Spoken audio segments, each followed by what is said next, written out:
네, 이방인의 첫 교회가 안디옥 교회다라고 말씀을 드렸습니다. 이 안디옥 교회 안에는요, 교회를 섬기는 그룹들이 있었습니다. 이 지도자들의 그 리더십의 성격을 선지자들과 교사들이라고 표현하고 있습니다. 그러니까 어떤 행정적인 직함이 아닌 하나님의 말씀을 전하고 가르치는 역할들을 표현하는 직분의 이름들입니다. 첫 번째는 바나바가 등장합니다. 이 바나바는 성령과 믿음이 충만했던 사람입니다. 그래서 예루살렘 교회가 태동할 때 자신의 전 재산을 예루살렘 교회에 바쳤던, 그리고 칭찬받았던 사람이죠.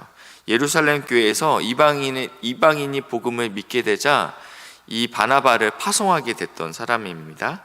그래서 이 헬라식으로 특별히 성경에서 이름을 기록할 때는 중요한 사람을 먼저 기록하는 습관들이 있습니다. 그래서 바나바가 첫 번째로 기록되어 있고요. 두 번째는 느게르라는 시므온입니다. 느게르는 이 검은 피부를 가졌다라는 뜻을 갖고 있습니다. 그래서 흑인일 거라고 많은 사람들이 추측하고 있습니다. 이 안디옥 교회가 국제적인 도시였기 때문에, 특별히 이방인을 위한 교회였기 때문에 이 흑인이 들어갔던 걸로 보입니다. 그리고 구레네 사람 루기오라고 등장하고 있는데, 이 구레네는 북아프리카 쪽에 붙어 있습니다. 그러니까 굉장히 먼 지역에 있는 사람입니다. 그리고 본붕왕 헤롯의 젖동생 마나엔, 그러니까 왕족이죠. 이 젖동생이라는 단어는 두 가지 해석들이 존재하고 있더라고요. 근데 이 헤롯과 함께 자란 매우 가까운 친구라는 뜻도 있고, 또 어머니의 젖을 함께 먹고 자란, 이런 뜻도 있습니다. 그러니까 이 마나엔이라는 사람에 대해서 정확한 기록은 없지만 왕족이었을 것이다 라고 추측할 수 있습니다. 그리고 및 사울이라, 그러니까 굉장히 인종도 다양하고 직분도 다양합니다. 지금 그러니까 어떠한 귀족들만 이 모임에 들어온 것이 아닌 굉장히 인종적으로도 다양했던 사람들이 지금 이 선지자와 교사를 이루고 있다는 것을 보게 됩니다. 2절입니다. 주를 섬겨 금식할 때 성령이 이르시되 내가 불러 시키는 일을 위하여 바나바와 사울을 따로 세우라. 이들이 금식하면서 기도했습니다. 우리가 종종 금식할 때가 있습니다.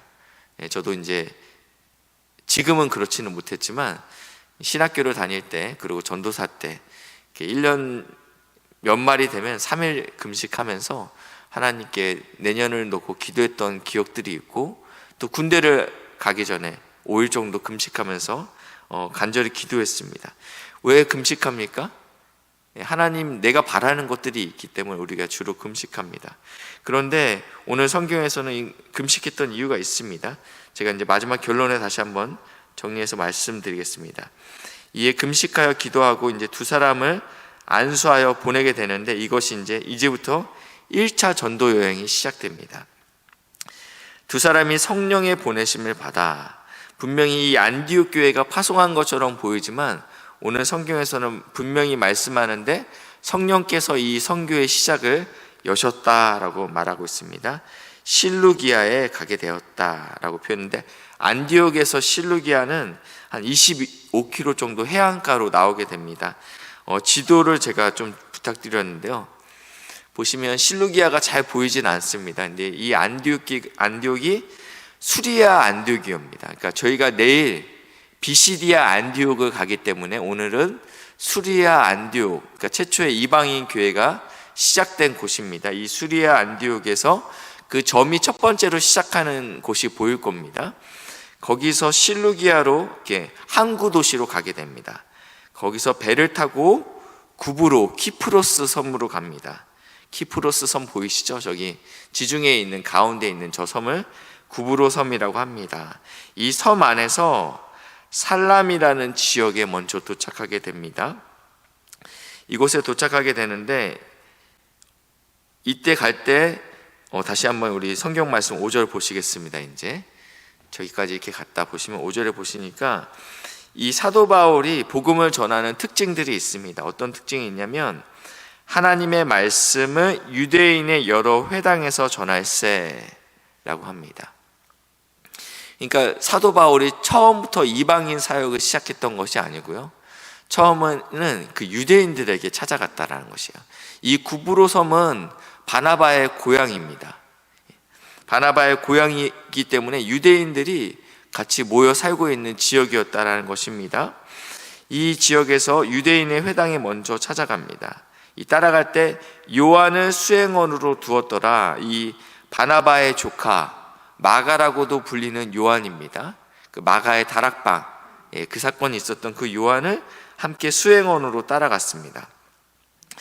근데 이게 온성 가운데 지나면서 이제 이 살라미에서 바보로 144km 정도를 더 횡단해서 가게 되면 바보라는 지역에 이릅니다. 지명 이름입니다. 제가 새벽에 발음이 자꾸 꼬여서 죄송합니다. 바보에 이르러 바예수라는 유대인의 거짓 선지자를 마술사를 만납니다. 유대인이었죠. 이게 바예수라는 뜻은 예수의 아들이라는 뜻을 갖고 있습니다. 우리가 바나바, 그리고 바돌로메, 바디메오, 바요나 이런 것들은 다 누구누구의 아들이라는 뜻을 갖고 있다고 말씀드렸는데, 그러니까 굉장히 신앙적인 이름을 갖고 있습니다. 신앙적인 이름을 갖고 있어요. 그렇지만 그의 보여지는 모습들은 불신앙적인 모습들로 보여집니다. 그가 총독 서기오 바울과 함께 있다라고 표현하고 있습니다. 지금 이 구브로 섬을 다스리는 사람이 바울이라는 사람인데, 이 서기오 바울은 지혜 있는 사람이라서 하나님의 말씀을 듣고자 하더라. 그러니까 영적인 것들에 대해서 관심 있었던 사람이죠. 이 마술사는요, 근데 대적하는 것이죠. 총독으로 믿지 못하게 힘쓰니, 왜냐하면 자기가 지금 영향력을 미치고 있어요. 지금 이 서기오 바울에게 자신의 말을 순종하게끔 만들어 놨어요. 자신의 마술로 인해서. 그런데 이 바울이라는 사람, 바나바라는 사람이 하나님의 복음을 가지고 찾아오자 이것이 자신의 영향력들이 줄어들까 봐 두려웠던 것입니다. 그래서 모든 거짓과 악행이 가득하여서 믿지 못하게 힘썼다라고 표현하고 있습니다. 그러니까 이제 바울이 이렇게 얘기하죠. 여기서부터 사울의 이름이 바울로 변하게 됩니다. 네, 그 전까지는 저희가 사울이라고 쓰여졌지만 오늘 9절부터는 바울이라는 이름으로 변하게 됩니다.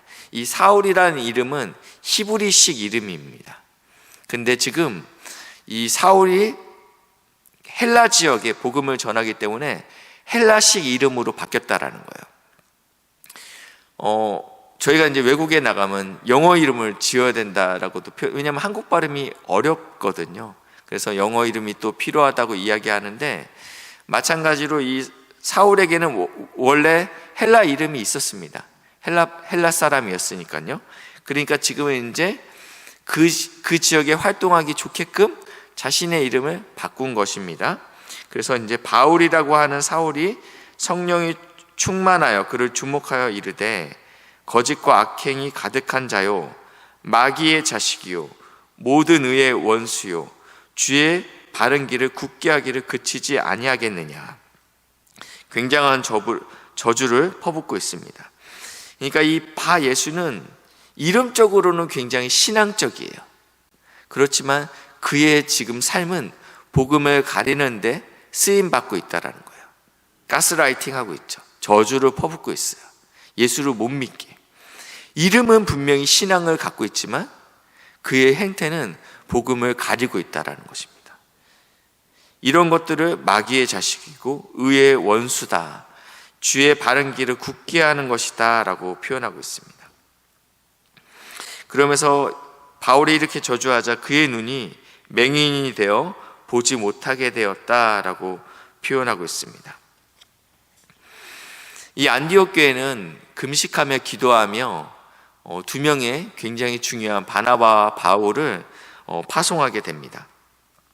우리가 금식은 하나님, 나에게 이러한 소원이 있습니다, 나의 뜻을 들어주십시오 라고 생각할 수 있지만, 오늘 이 안디옥 교회가 했던 금식은 하나님 앞에서 우리의 뜻을 관철시키는 것이 아닌 내 뜻이 주의 뜻을 맞추어가는 과정이라는 것입니다. 하나님, 이 주옥과 같은 바나바를 보내면 이 안디옥 교회가 분명히 어려움이 당할 것 같습니다. 바나바보다는 마나엔이나 루기오 정도를 보내는 것이 어떻습니까? 이렇게 조율했던 과정이 아닌 성령 하나님께서 바나바를 보내라, 사울을 보내라 했을 때 금식함으로 인해서 내 뜻을 하나님께 순복하는 과정이 금식이었다라는 것입니다. 마찬가지로 우리가 드리는 모든 기도는 내 뜻을 하나님께 올려드리는 것이 아닌 하나님의 뜻을 순종해내기 위해서 우리가 하나님의 뜻을 찾고 구하는 시간이라고 말하고 있습니다. 우리 인생 가운데 하나님 앞에 기도할 때 하나님의 뜻대로 순종할 수 있는 믿음의 동역자들 되시길 주님의 이름으로 축복합니다. 기도하시겠습니다. 하나님 감사합니다. 주님 앞에 우리가 간구하게 하시고 하나님께서 우리에게 가장 좋은 것으로 주실 줄 믿고 주님의 뜻에 순종할 수 있는 믿음의 동역자들 될 수 있도록 은혜를 부으시고 인도하여 주시옵소서. 감사드리며 예수님의 이름으로 기도했습니다. 아멘.